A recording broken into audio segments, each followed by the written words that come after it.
Hello, everyone. Good evening. I hope you can hear me. Can you hear me, Ludo? Hi, good evening to you as well. Hi, sorry, we were a bit late. We had some connection trouble. But here we are. Thank you so much for being here. I know it's quite nice outside, although we had a bit of a storm today in Eindhoven, but it is still a quite nice day. So thank you so much for being here. I want to tell you something before we started. You will receive anyway after your after this webinar, I guess tomorrow morning, tomorrow afternoon, you will receive this recording. We will record the session and we will also receive the presentation. So if you forget anything or if you have questions afterwards, please feel free to reach to us and then we can help you out.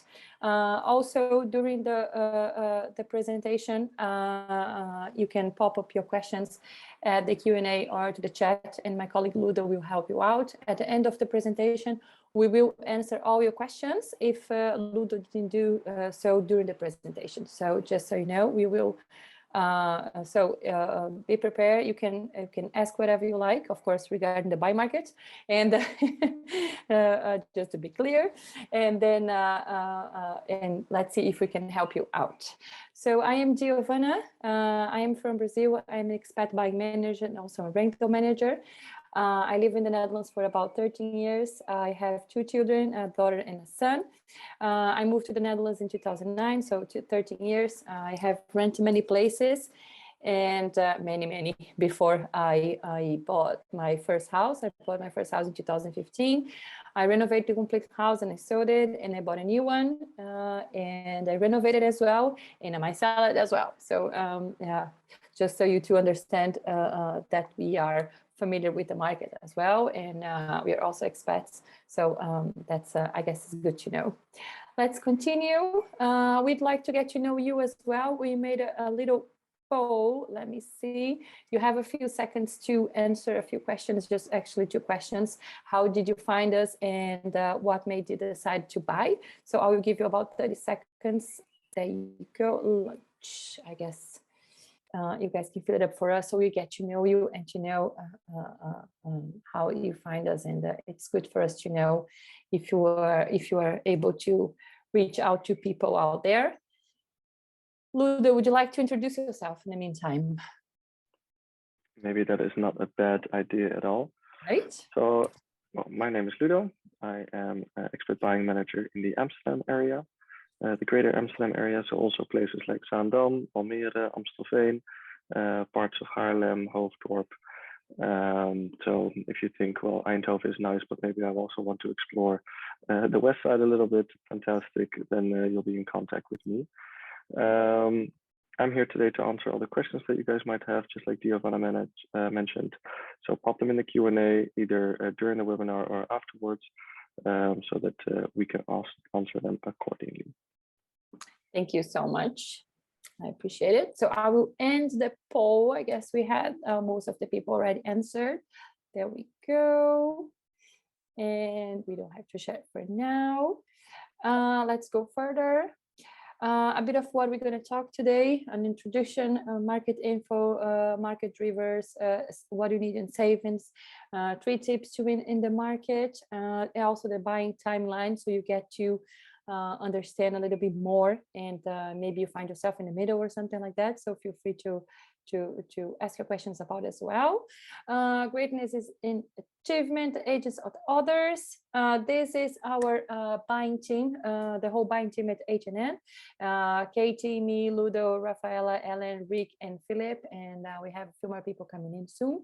So this is we all live abroad, expats, and speak multiple languages. So that's just for you to understand our company a little bit and work through the whole Netherlands. So that's also quite nice. So if you are thinking, as Ludo said, buying someplace else that is not an Eindhoven area, that's also possible. A brief introduction. We continue. We're not traditional real estate agents, so you know, we help people buying and renting a house. We don't have houses to sell or to rent it yet. We charge a fixed fee. We don't have commission, so you can buy a house of any value, and the fee will be the same. And of course, we know what it looks like, what is like to be in a new country and settle and do everything. It's something I like to pop it all the time. It's I think it's very important what adds value and what do we do. I think first of all, we do care. We care a lot that you find actually a home, not just any property to live, but that you feel at home as much as you can. It's my experience that some people send offers all the time to many different properties, and they get an offer accepted, and they're quite surprised that they did, and at the end it's not the house that they were dreamed to live in, or they will feel comfortable. So that's very important to us, that we actually care about what is going to happen. Selling agents do take offers from H&N more seriously. Of course, imagine if you are selling your house, you want to have security, you want to know that everything will be fine, that you're going to be able to buy your next house. And it's nice to know that there is an agent behind that will check everything and that everything should be fine. We can sometimes book viewings when it's no longer possible. That's correct. I have called many agents in the past, even today actually, that the clients were not able to book a viewing, and they did have many spots left for agents, so that also helps. We support by review Dutch legal documents and property documents. Here in the south of the Netherlands, I do speak Dutch, so if you are out there, worry about the language, don't give up. If I learned, everybody else can do as well. So it's we have a whole team that can support with that, so that's quite nice. We help define a market value through market data. That's something I will explain more in the presentation up in the front, so you can understand market value and the funda value. It's a big difference, so that's nice for you to understand. And we inform you about rules and regulations. That's very important. There are different rules for everything, of course, but for properties, for monuments, for apartments, for construction as well. If you can, what you can do, what you can't do.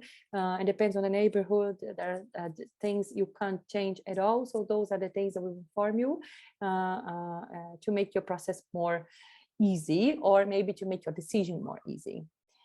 Let's go a bit further. Where are you in the process? So it would be nice for us to know what have you done already. Let me put it here. There you go. If you can tell us where are you, if you have done any viewings, if you have talked to an agent already, those kind of things. So we'd like to know, so we can have an idea about you in your process. If you have done, if you have sent an offer, if you're only viewing, or if you're just getting information, that's good to know. I give you a few seconds. Most of the people already filling, so that's the fast one. How is the weather in Amsterdam, Ludo?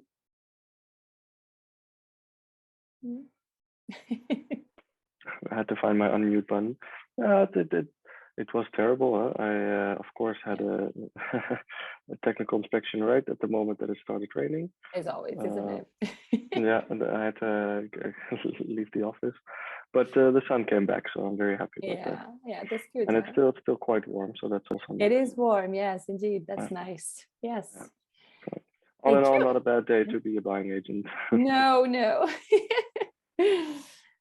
Okay, thank you so much for doing that. I will end the poll again. Let me close this, and we're going to go further. Some market info.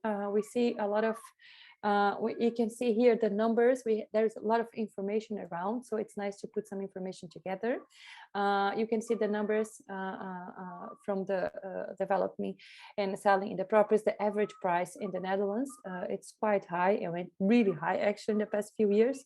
So that's nice for you to see how I have the feeling that sometimes, although the market is going up and up and up, some people don't believe it can be so much, but it is quite high.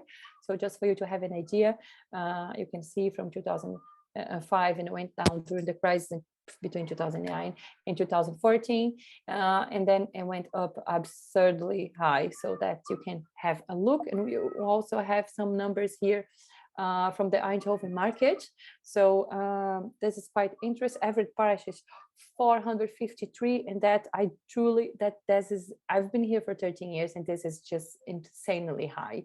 It's very surprising. Every time I give this presentation, I'm like, oh, no, it can't be true. But it's really high, and we see that the market is still going up, although a little bit less than last year, which is good actually, but it's still going up quite a lot. So here are some figures for you to understand. Some market drivers, what caused the price to increase. Fiscal benefits, of course, tax exemption, interest rate rebate, no capital gains, tax-free, parent donation. It's already ending, I believe, or it will end by the end of this month. Lower interest rates, although they went up since the war started, but still they are quite low from all the years before. Is still in a low range. It doesn't feel like that because it was 1 point something a few months ago, and it's 3.2 or 3.3 now, I believe. Depends on your mortgage, of course, but it's quite low comparing to years, all the years before. So you can check that up as well.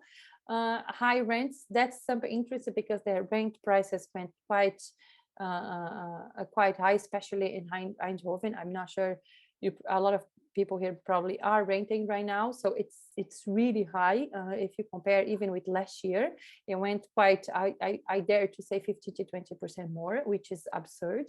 And a lack of supply, of course. It's not a surprise that the Netherlands need more properties. I think we are around 300,000 properties behind. So that makes the market goes insane and like this. Of course, regarding the tax exemption, we are talking about the 2% tax-free, that if you buy a house, we're going to talk a little bit further about this, but that's if you buy a house up to 400 and you are younger than 35 years old, up to 35, you get a tax, you don't have to pay taxes if you never bought a house before in the Netherlands. So those are the things that makes the price goes really high. So you save for one side and then and then you have to pay anyway in the other, but that's what makes it makes also it's a plus when the price has to go up. There are a few rules in the market that's very interesting for you guys to know. We see that a lot of expats go away within around 8 to 10 years. So there is a new law, and it's already working. It's already in Eindhoven is the law that they already use in the law that you have to buy a house for yourself, self-occupancy obligation. You can click there and you can read later everything about it, but it means that when you buy a house, the WOZ value is the value that's given by the city hall for you to pay the taxes for the municipality. For there's nothing to do with value market. That's only for the house taxes, so not the property taxes, nothing to do with the market value. Remember that. So if the WOZ is up to 355, you're not allowed to rent your property within I believe 4 years or so. So it is all there in the article. So before everybody could rent, well, you did need a permission, but people were renting the house more often, and they did that. They put the law because a lot of investors came. We had ourselves clients that were investors as well, so they will come with 350, 400K in cash, and of course there's no competition. When a person like that comes with that amount of money, there's just no financial clause, no financial whatsoever. There is no competition whatsoever, so it wouldn't bid in a million years. So that makes them backing up a little bit, and they have to buy the higher price houses, which gives us, the moral people, a chance to buy a house. So that basically what it means. But be aware, if you are thinking about renting a house, that's something you should think about it. You should look at every city hall that has a different law. So please look at that. 20% plus 20% in the house prices in February 2022. Owner-occupied homes have increased by 20.2% in February. So people are actually using the house themselves. Price continues to grow in 2022. Index has been the rise ever since, and the lower was in 2013. So as you can see, it's still going up. Interest rates to rise. So they are projecting that the interest rates will keep rising if the war is not over soon. We have talked to some mortgage advisors ourselves, and what would be the best, what is that happen, and those kind of things. They are all blaming actually the war and everything that is happening around. So that's very unfortunately. So let's hope that this will end soon and things can get back a bit too normal. But you can read more about it, those articles. I think it's nice to have actually an official place where you can read everything about it, not just popping up news everywhere. What would you need in saves before you start to look for a house? So that's something very important. Here is a very interesting slide. You can see everything, but I would say this immediately. If you think about 3 to 5% of the purchase price in cash, and that is exactly what you need to be able to buy a house. So in the Netherlands, you are able to finance 100% of the property, the 100% of the value of the house. Of course, if that's the value the appraiser puts in the report, the bank will only finance that an amount that the appraiser puts in the report. Anything above that, you have to pay yourself. I will explain a bit further, but just so you know, you can only finance the house and not the costs of buying a house. So the cost will be transfer tax if you are not younger than 35, and if the house is up to 400. Notary, you do have to pay a notary. That's mandatory. They have to make the mortgage deeds and the transfer deed for you. The bank or the mortgage advisor, the mortgage broker. So just for the people that don't know yet, the banks also charge a fee to be able to do your mortgage. It's not that because you have a bank account in AB or a Rabobank or ING, for example, that they're going to make the mortgage for you for free. No, they're going to charge you as a mortgage broker. The only thing is they're a bit cheaper than a mortgage broker. What is not so nice about it is that they're only going to look the interest rates in their own banks. And if you have a mortgage broker, there are about 42 institutions that provide mortgage in the Netherlands. So they are able to look up on all those institutions, and then they might find a better interest rate for you. And if you go to ABN, it's on ABN. So that will be the difference. So my advice to you, make an appointment with a mortgage advisor, make an appointment with the bank. I would say even make an appointment with 3 different people and get to know them better and get to know all the possibilities regarding a mortgage. Don't stick with the bank only. And that's also tax deductible, which is a good thing. Everything related to the mortgage is tax deductible. So there will be the mortgage deed, the mortgage broker, the appraisal, that's the evaluator, that's the valuation report that you need. The costs between 650 and 800. He will provide the market value of the property and base it on that value. That's the amount the bank, if you have the budget of costs, of course, that's the amount that the bank give you as a mortgage. Technical inspector is not mandatory, so you can choose to have it or not. That depends on the documents of the house. An interpreter is mandatory if you don't speak Dutch. It cannot be only like groceries Dutch language, let's say. It has to be fluent Dutch. So you can choose in your own language or English, for example, which is cheaper after actually. So, but it is mandatory. Bank guarantee is also mandatory. Bank guarantee is the fine that is the deposit, the 10% deposit that you pay to the seller. The bank will stay in the notary. But if something happens, or if you buy your house without a financial clause and your mortgage doesn't get accepted, you do have to pay 10% penalty to the seller. We'll talk about that a little bit further.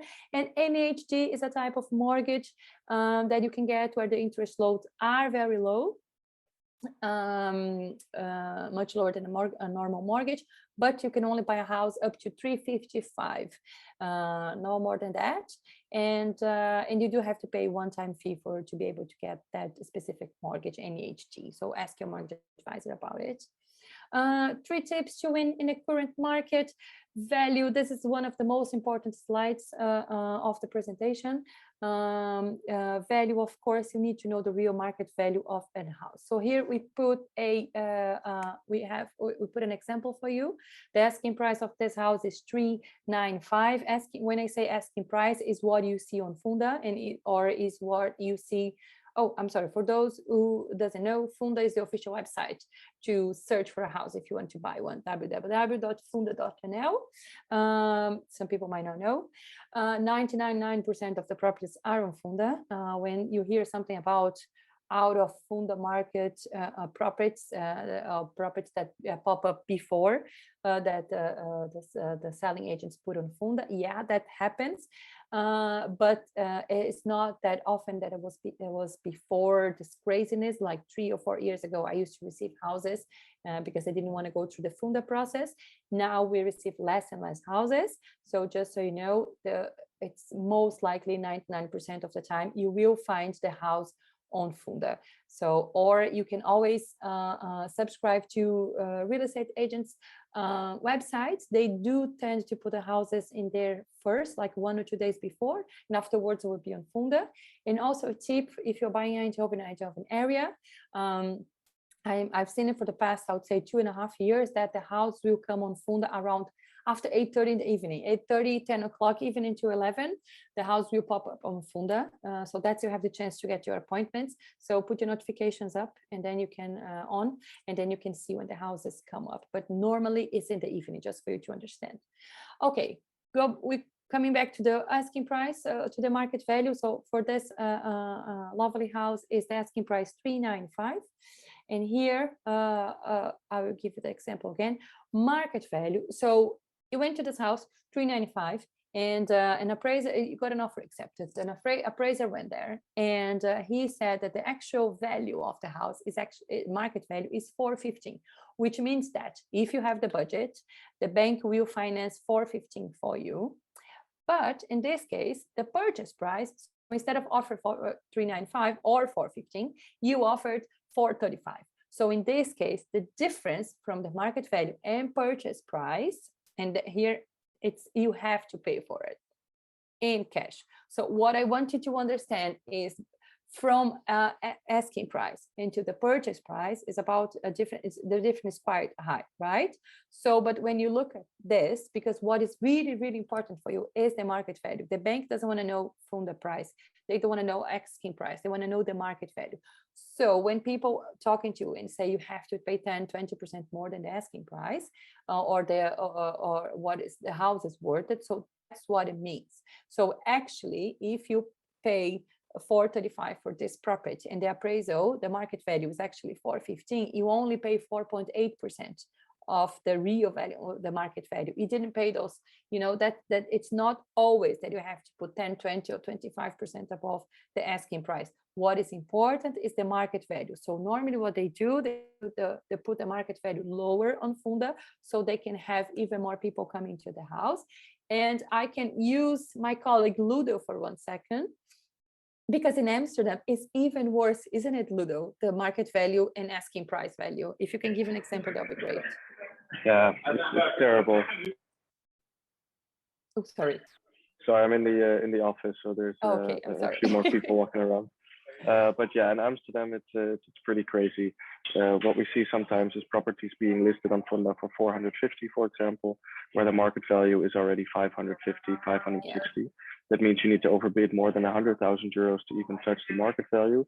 And then people will add another 10 to 20,000 euros out of savings.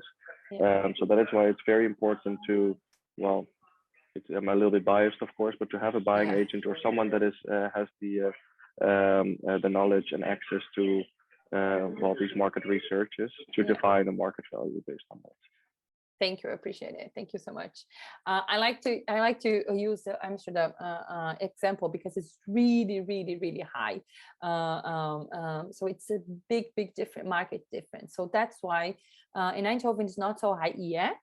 Of course, I can't tell you a pattern, but we see that more and more it's higher and higher. Of course, they can have more people visiting the house, but what you have to focus is on the bank. The bank will want to know the market value. But what is important here, I think we have another example. Asking price 375, market value 415, and then you pay 435. You see the difference is quite big from the asking price. So it means you have to overbid 16% from the asking price, but then from the asking price and between asking price and purchase price. But then when you go and look at the market value, it's the same, it's 4.8. So that's why you need to know you need to understand a little bit more about the market and try to know the market value as much as possible. So then you can give the right offer. What you have to keep in mind is The bank will give us a mortgage, the market value, nothing else. So if you purchase for 435, you're going to have to pay those 20K in cash. You're going to have plus all the costs for the process. Remember those 3 to 5%, plus all that. And you have to make sure that you are protected with the financial clause regarding that, because if you're not able to approve the mortgage on this, or if you don't have the financial clause whatsoever, there are penalties, and you might end up paying something for the seller. So this is very, very important for people to understand, and that's how you can also work your clauses around the offer as well. I see there is many questions already for you, Ludo. They're keeping you busy. Yeah, but that is fine. Give me some work. Yes, there you go. Our winning offer. Let's talk about the offer. Of course, offer a good price. So when you kind of almost know the value, the market value, you can only know, of course, when the appraiser is that. But there are other ways to do your price research, and knowing a little bit more. It's always good, and it's always nice to understand that not the always high the offer that we win is the one with the highest price. Why is that? Exactly because the market value. Because can you imagine I offer. In that example that we have it here, I offer 35, and I told you that the bank will only give you a mortgage for 415, right? Because that's the market value. The appraiser has been in the house, and he did a valuation report, so we know the value already for sure.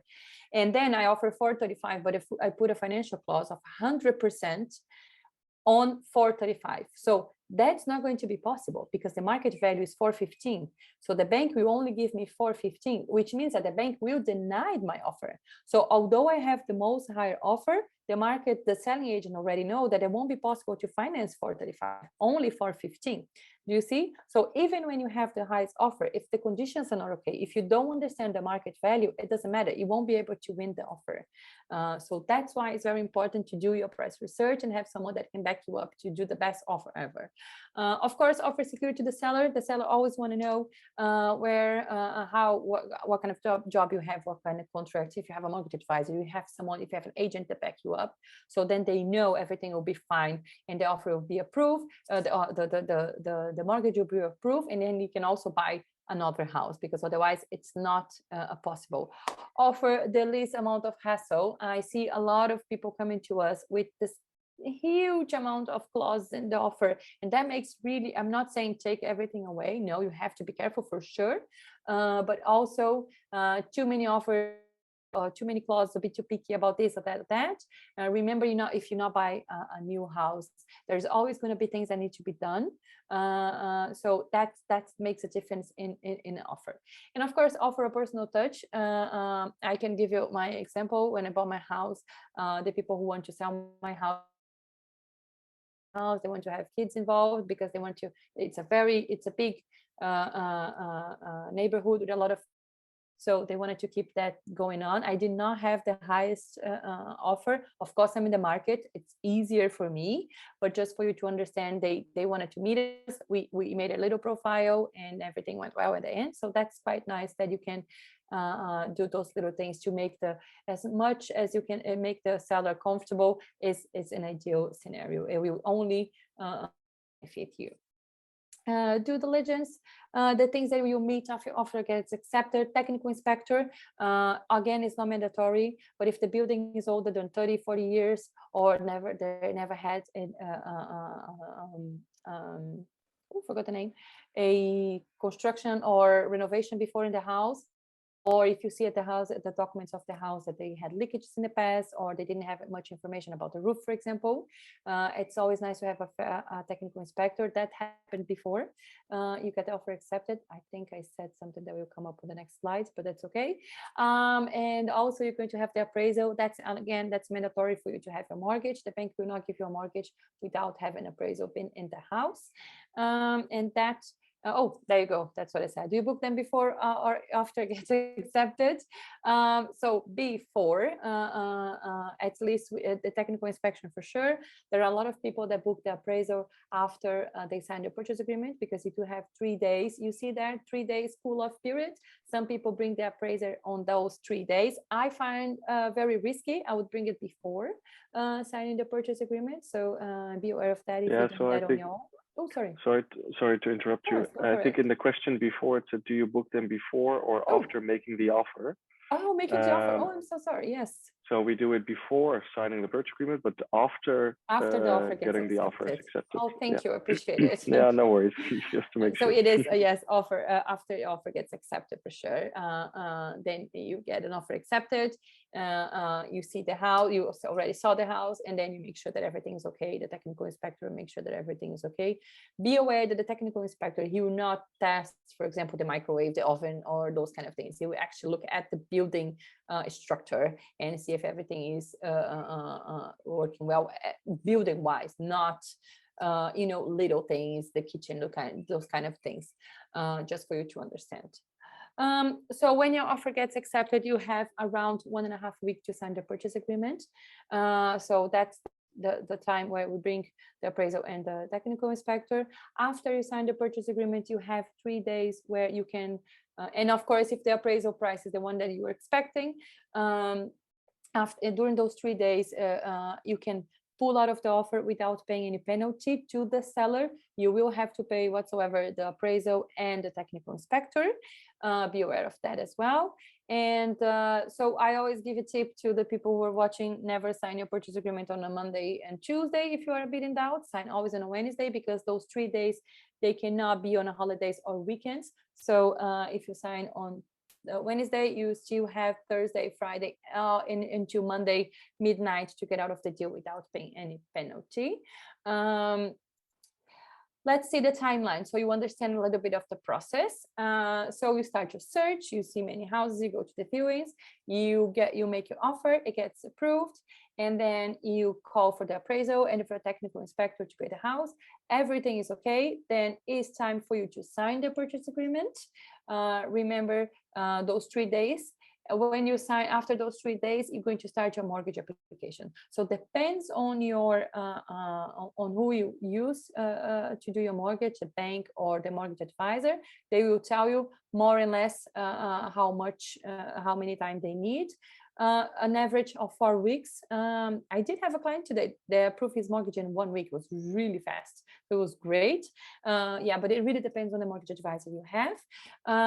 After your mortgage application is approved, then is the time. It's a bit depend on your transfer date. It's a bit longer time.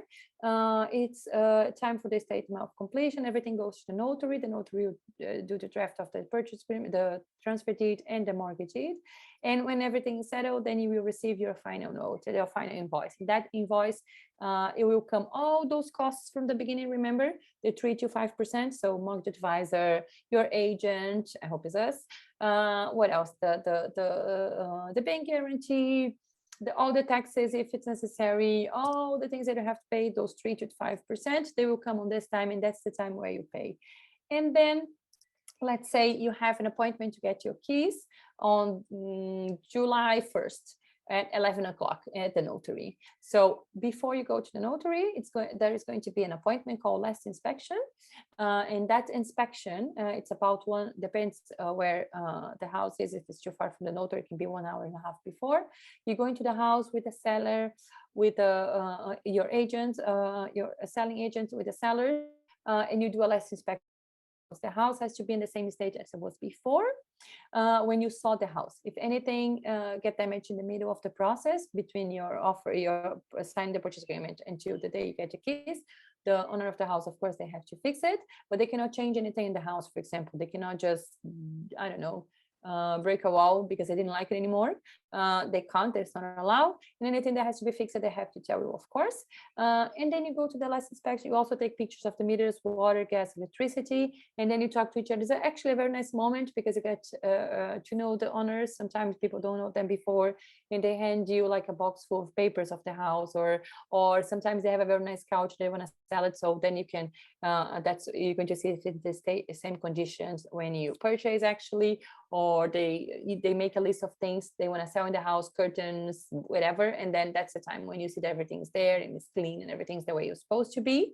And then after that 1 hour, you go together with the notary, and then you sign your transfer deed. Now you go together, actually, because a month ago we wouldn't go because of Corona still, but now it's together. At least the notaries I've been in Eindhoven lately with the seller, and then you sign your purchase transfer deed and the mortgage deeds, and then it's your house. And then we call you have about 2 months of liability. I want to talk about this to explain a little bit about the liability time. We put it here 2 months, but there's always a but. It's a very gray area, a gray zone. There is no actually specific law about this. It's more common sense. Remember, if you're not buying a new build, you're buying a house that people already lived in, or a house that is. I live in a house that's from 1906. I did renovate the whole house, but of course, the day I moved in, well, it was renovated. But when I got the keys, there were many things that were wrong in the house, but I knew the house was old. I knew I would renovate it, so I didn't came back and call the selling the owner of the house and see the house has this or that or that. So be aware of that.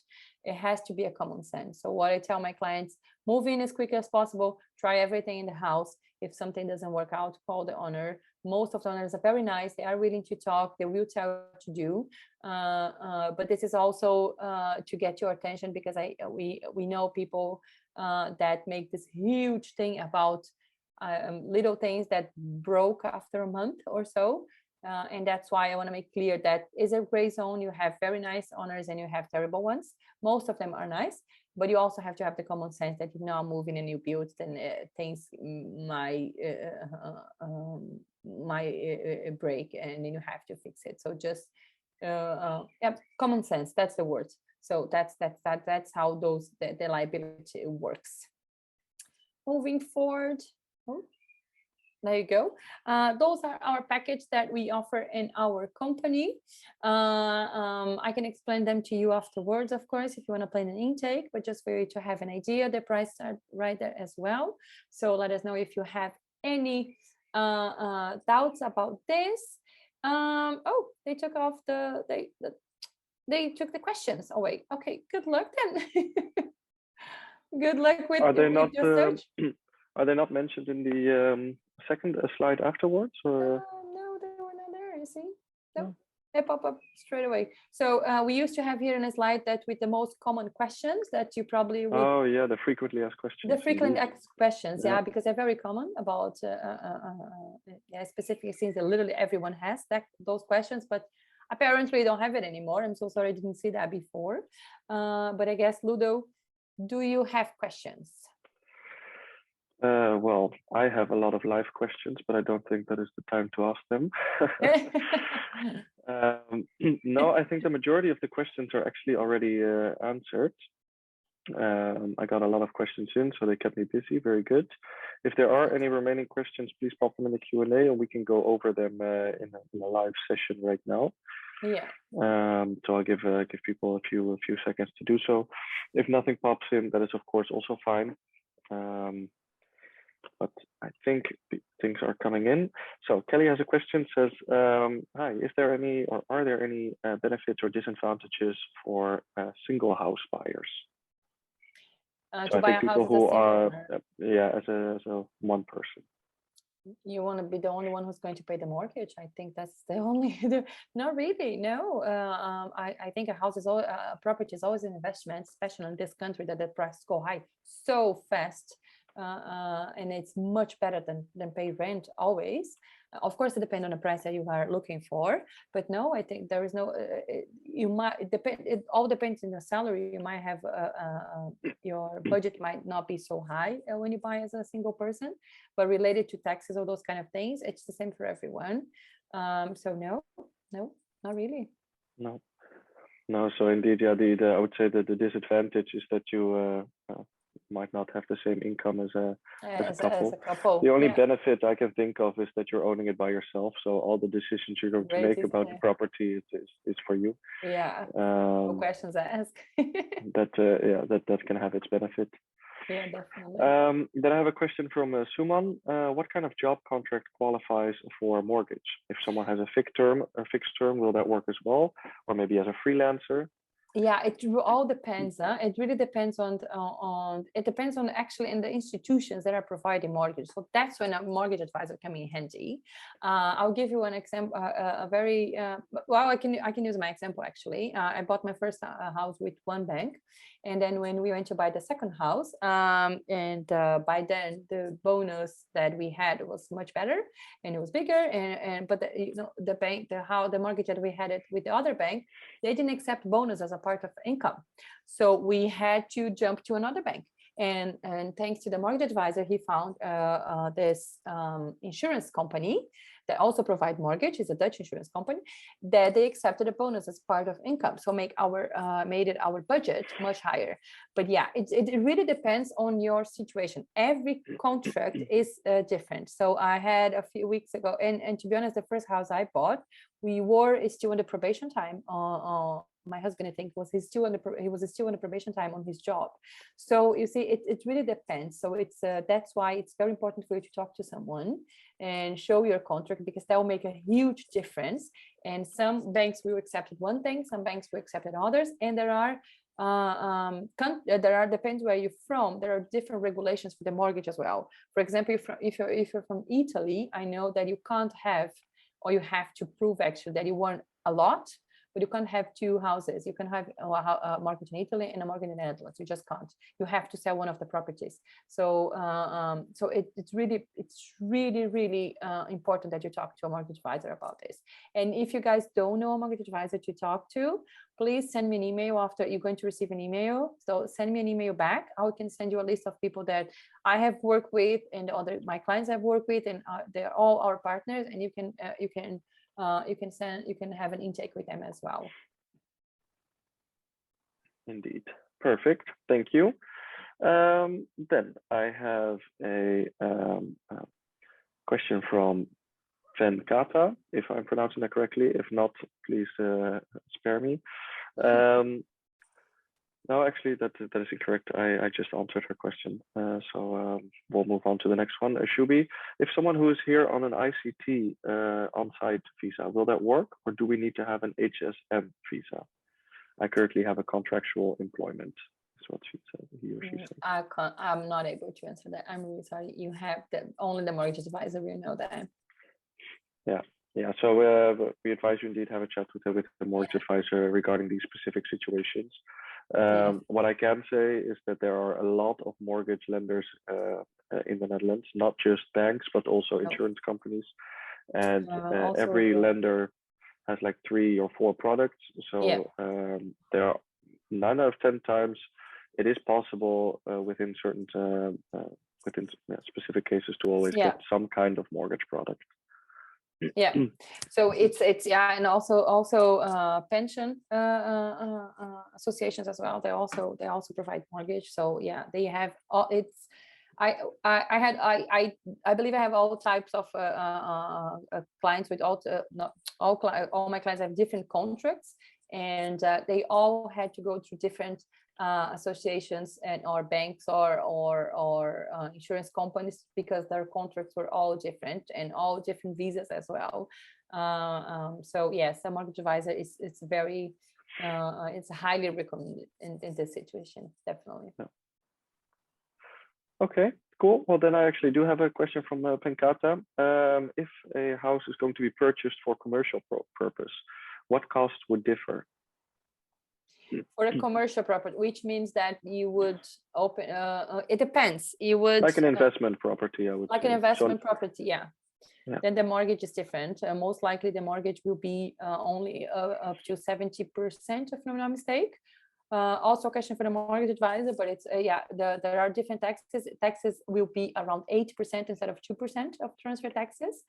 And the mortgage is up to 70%, if I'm not mistaken. But if you buy a house, for example, if you buy a house and you want to open your own and you want to open your own company, You just have to check with the city hall to see what kind of company is allowed to open. For example, a lot of people are freelancers. For example, they can open their own company and use their same address and have a normal mortgage. So that's different. But if you buy actually a property for a commercial purpose, then it's completely different. Then 70% max as a mortgage, and you have to pay the 8% transfer taxes. But please confirm with the mortgage advisor.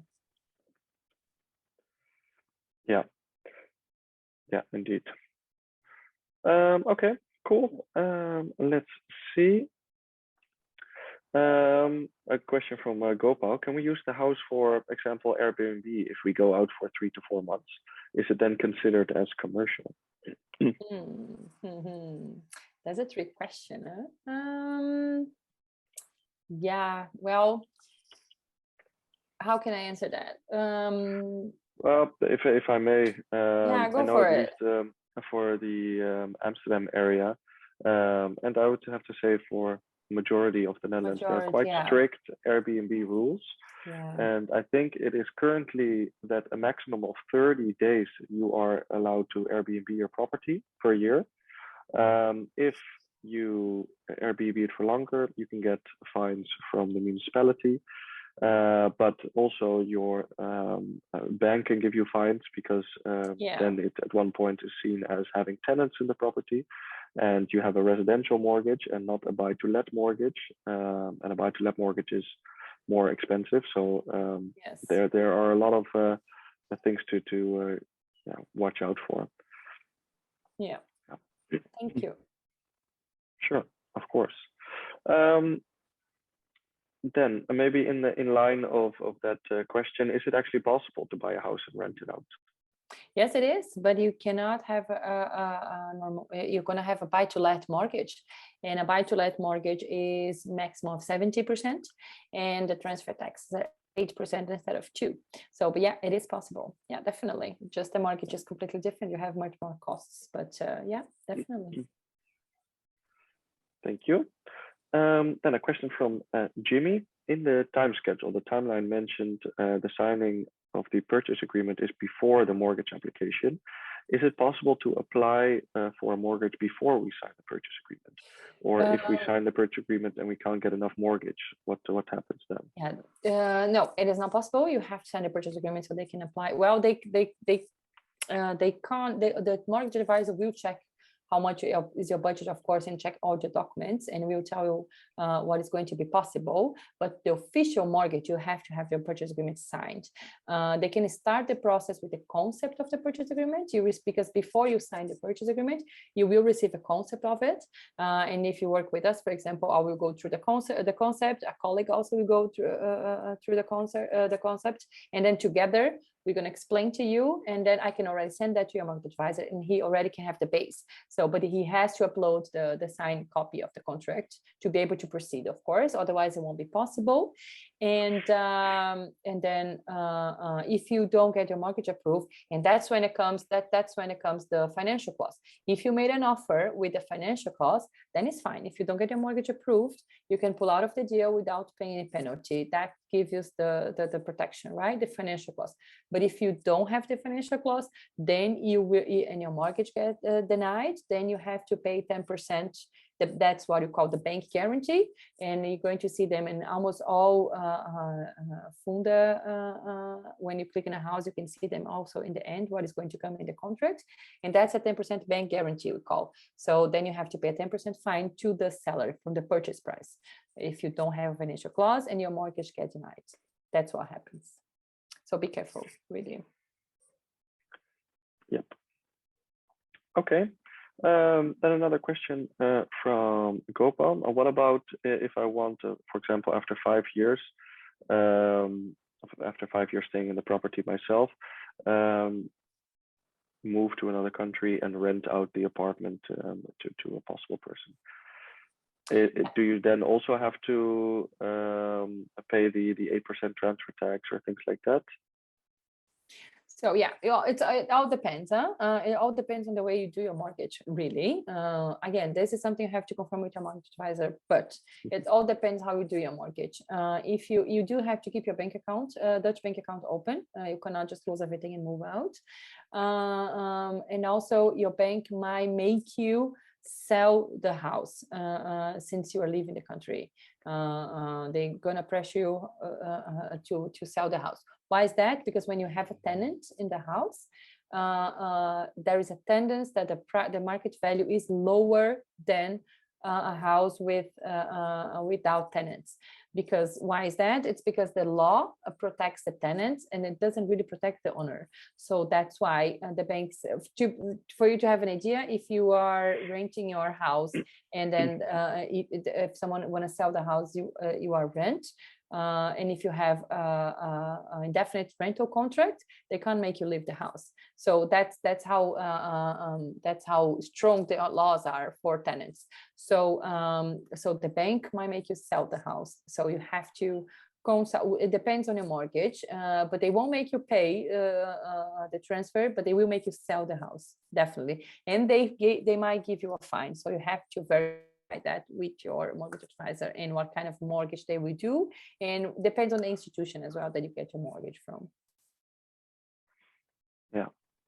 Yeah, so technically you just have to request permission from the bank. Permission, yeah. Which they don't always give you. Nope. Unfortunately. Okay. Yeah, but it's the value, right? It's the value. Yeah, a property That's with a property with tenants in it is always worth less than a property without tenants. Yeah, and you see in Funda, I saw a few houses. I think it was last year. I saw 2 houses that it came already saying that the house had a tenant. So if someone would buy their house, it would buy with a tenant. So that's how the tenants are protected. So you can imagine the value. So yeah, that's why. Yeah. Okay. Is it actually possible to buy 2 houses in the Netherlands?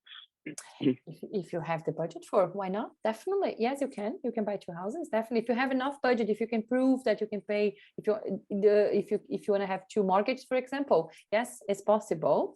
If you have enough money, if you can prove that you can pay both mortgages and is still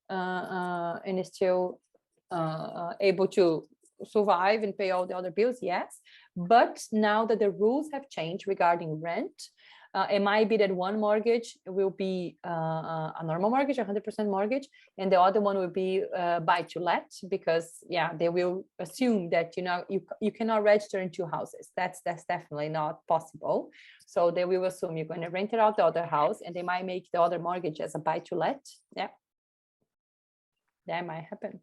And then you have to pay the 8% transfer taxes instead of 2%, for example, on when you buy a normal house. Okay. What happens if I default in my monthly installments, my mortgage monthly installments? Oh, so, well, first of all, it's not, that's something. Also, again, mortgage advisor, but they can always put your a house in auction. Of course, they can make you sell everything to be able to pay. It takes a few months. Of course, it's not going to be that quickly. You're probably going to need a lawyer, and that's how it really depends on what kind of bank you're going to use. They have different rules, so it all depends. And if you have NHG mortgage, which is a kind of mortgage that gives you more protection in this case, for example, if you lose your job or if you're not able to work anymore because you had an accident or stuff like that, I believe is also for divorce, depends on what level things are, also protects you a little bit. So yeah, that's something that that you have to check. But yeah, that's what might happen. Yeah, and then that is also something that you sign in your mortgage deed at the notary. It's all worst case scenario clauses, and eventually they can sell it at a live auction and things like that. But you really have to not pay for a year before something like that happens and you get evicted. But we would advise you, if you take out a mortgage, that you keep paying. That would be great. Yeah. But those clauses in the notary is very funny because he always reads something like, you can't take the doors with you. You can't take the windows with Yeah. you. You have to leave You have to leave the kitchen. You have to leave the kitchen, yeah. Okay. Then another question from Jimmy. What would happen if we decide to leave the country?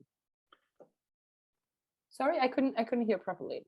What happens to your home if you decide to leave the country? And what do you mean? If you decide, yeah, what do they mean? Like you're not going to pay anymore, you're just going to leave, or you are planning? Yeah, no, or maybe... I think. Well, I think that if I can take this one, there's three options. Of course, go for it. Either you keep the house, keep paying your mortgage installment. As long as you keep paying, it's also your house, so you can just keep paying. Yes. You pay your municipality and government taxes, and you come here once a while to live here and use it as a kind of vacation home. That is fine. You can also change it to a buy-to-let mortgage. Keep take a tenant in, and then you get some passive income from the property here. Yeah, you can also sell the property. Yeah, exactly. You can also, of course, sell the property, and then there are no capital gain taxes or anything like that. And then, well, that is that. So there's no need to sell it. Everything will keep going as if you're still living here. So it is really up to you in that sense. Yeah. Yep. Good. Can you still hear me? Yes, I can hear you. I think my AirPods just died. No, I can hear you. I can hear you. You keep talking. That's easier. Yeah. Is there more questions?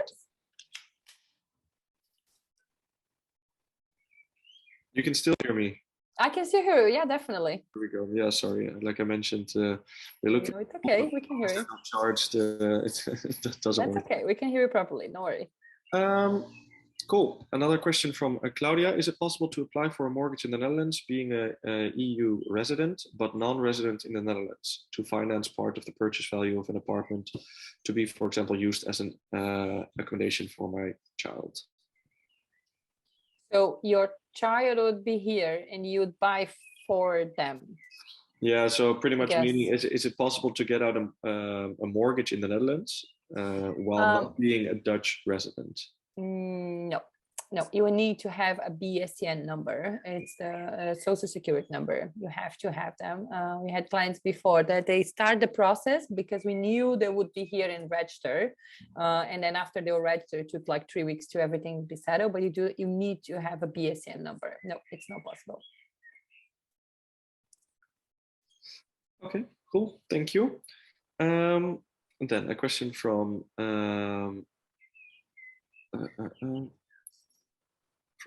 Ruxi. Can I sell the house while I still pay the mortgage?